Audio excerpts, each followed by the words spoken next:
Eem Triplin, really fire artist and a producer. He has his own unique sound and we're going to be covering that in today's video. Let's get into it.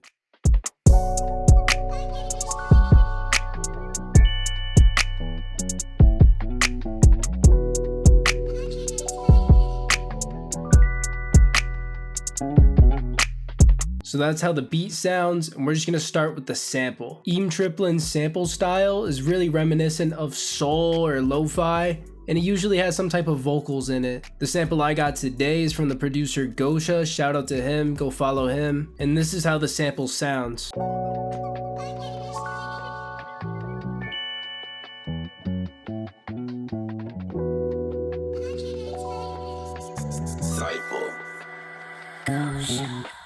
First thing I did before even starting was I listened to the sample and noticed that the drums in it were very loud. So I threw it into this website called melody.ml. What you do here is you just drag your sample in and it pretty much gives you all the stems, which I have no idea how this works, but it was impressive to me. This gave me all the different instruments in different stems, so I was able to mix everything differently and turn the drums way down. For example, on the main pad, I just have an EQ and a stereo shaper to widen the sound. But on these vocals, I have a lot of reverb and a lot of delay. On the drums, I just really EQ'd out most of the frequencies because I want it way in the background. So next is going to be the drums. Eem Triplin's drums have a pretty simple sound selection with a few unique twists and some pretty unique patterns. And real quick before we get into the drums, most of the sounds in this beat is from my Essentials drum kit, which you can get in the description below. The Essentials drum kit is sounds from most of my biggest placements, songs with millions of streams. I just wanted to add that.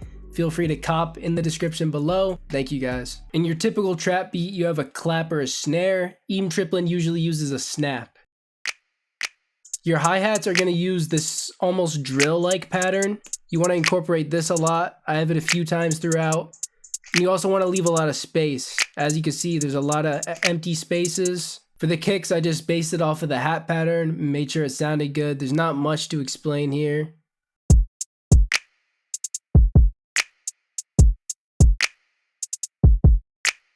Those are going to be your three main patterns. Like, that's really all you need, but I just have a couple extra percussion elements to fill in the beat, such as this rim, which is just layered with the snap, plus there's an extra note at the end. And at the beginning of the pattern was this open hat. Last thing is going to be the 808s. There is a bass in the sample. Most samples consist of some low end element, and if you have a bass or anything like that, what you also want to do is go to your bass and then just EQ out some of the low end.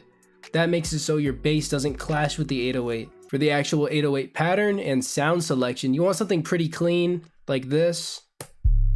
It's not very distorted at all. And I just copied the kick pattern over and I made sure all the notes were in key with the sample. Easiest way to do this is by ear. If something sounds off, obviously it's not right. I pretty much just guess and check until it sounds good, and that's kind of how I got left with this.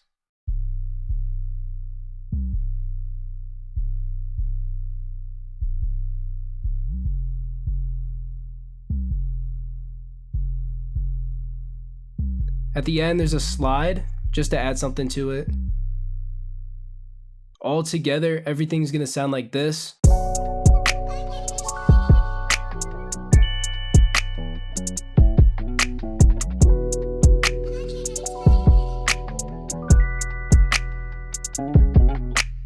For the structure of this beat, it's very simple. It's just an 8-bar intro, 16-bar hook, 16-bar verse, 16-bar hook, and then 8-bar outro. For the most part, it's just the same sample playing over and over again. In the verse, I just took out the vocal and the drums just to simplify it.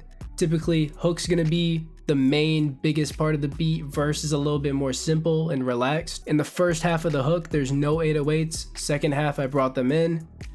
And then in the verse, first half is all the drums, second half is no kicks. Then in the outro, it's just the same as the beginning of the verse, except I faded it out. In this part here where there's no 808, I have an automation clip on this EQ. This EQ is on the bass. The EQ is taking out the low end. And in the part where there's no 808, this EQ is off, meaning the bass has low end, which means it's heard more.